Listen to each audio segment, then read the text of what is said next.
Hello, it's Tuesday, and we're here to talk about brand new video games coming out, just like we do every week for the last, not quite a year yet. It was like July of last year. Anyway, we're here, we're doing it, and I am ready to get funky. Today I've got some beer from Pizza Port. It's a very well-known brewery here in town, and I've had the Ponto SIPA. It's very good.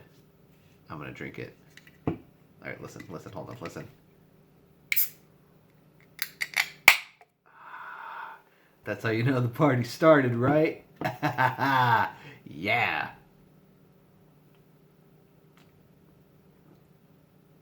Very good. Okay. Our top game of the week is Harvest Moon One World. This is a new Harvest Moon game. Just like all the other Harvest Moon games, you make a farm and you grow crops and raise animals and get married and all that good stuff. One thing to note is that it is made by the people who own the name Harvest Moon but didn't create the game Harvest Moon.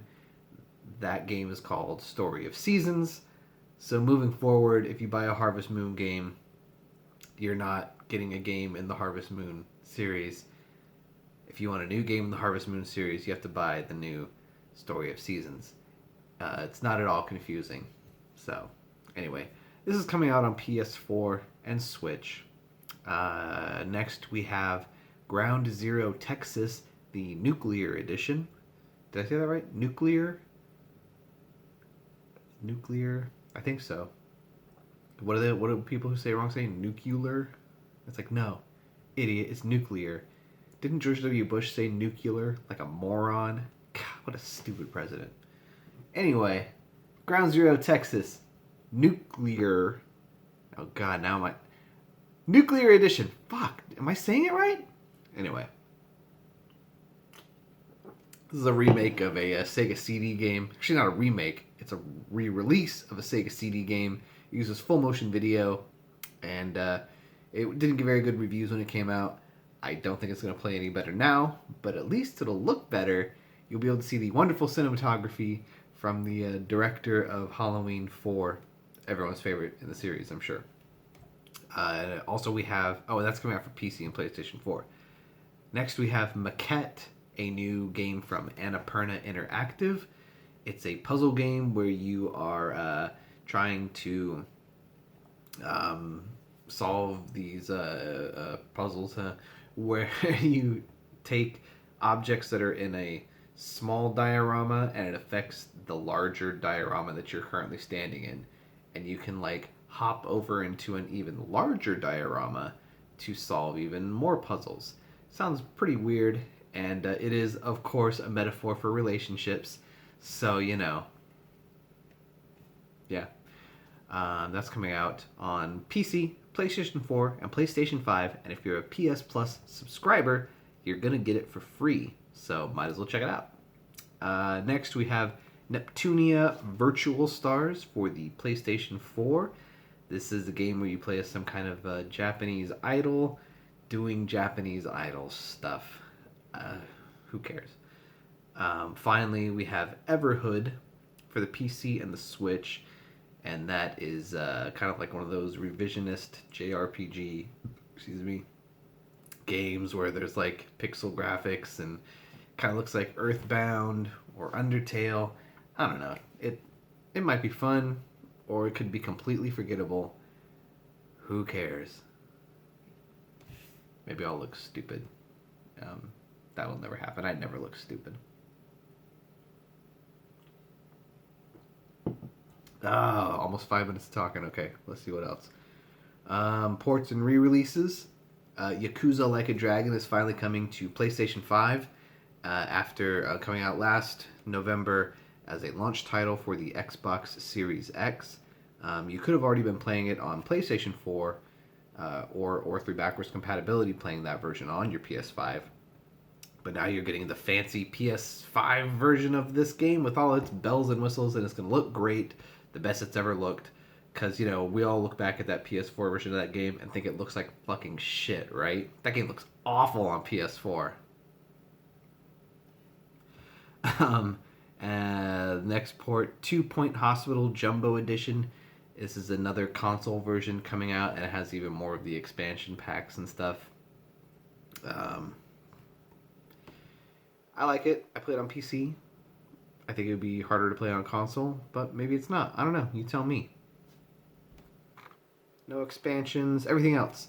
Monster Jam Steel Titans 2 is coming out. That is a monster truck game for all of you enthusiasts out there who like to go to Jack Murphy Stadium and watch the monster trucks jump over each other. Monster trucks, Motor Speedway companies, truckers. I don't know what I was doing there. I tried something. It didn't work. I don't ever look stupid. Finally, our last game of the week, Sir Lovelot. Oh, I didn't tell you what Monster Jam came out on. These are getting worse every week. Sorry. Coming out on PC, PlayStation 4, Stadia, which isn't going to exist soon, Switch, and Xbox One. Finally, Sir Lovelot is coming out on PC, PlayStation 4, PlayStation 5, Switch, Xbox One, and the Series S and X. This is another one of those indie games with pixel graphics where you're jumping around a lot trying to get over pits with spikes and stuff. Same old bullshit that we always get. It might be good, it might be bad. You'll probably never hear anybody talk about it again. Unless they do, and then of course I'll look stupid. So, that's it. Notable titles. 10 years ago, Dragon Age 2 came out, the sequel to Dragon Age Origins. This game was a bit of a departure from the first one.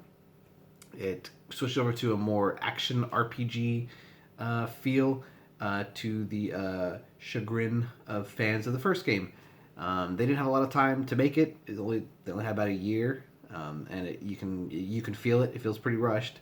But I had a lot of fun with it this past weekend. Played like 10 hours of it, and I had a great time. So you should check it out if you never have. Just know that it's nothing. It doesn't really feel like the first game. So 20 years ago, and that came out on PC, PlayStation 3, and Xbox 360.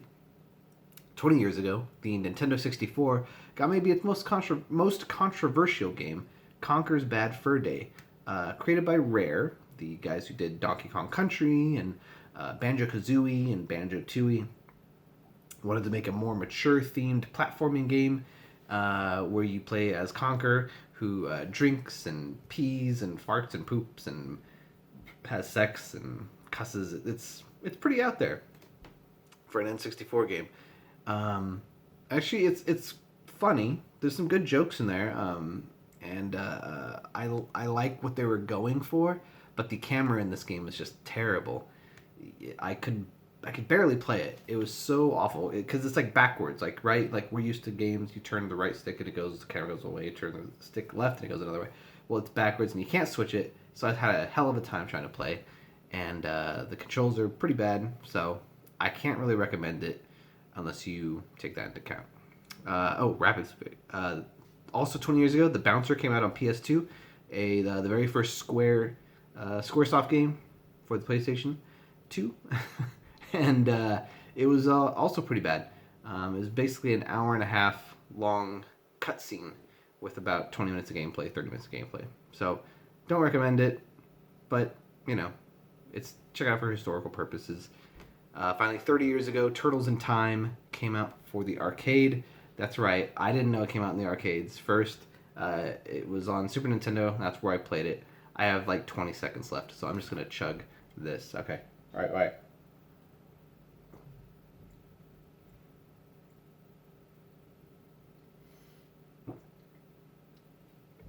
I can't do it. I can't do it. I'm sorry.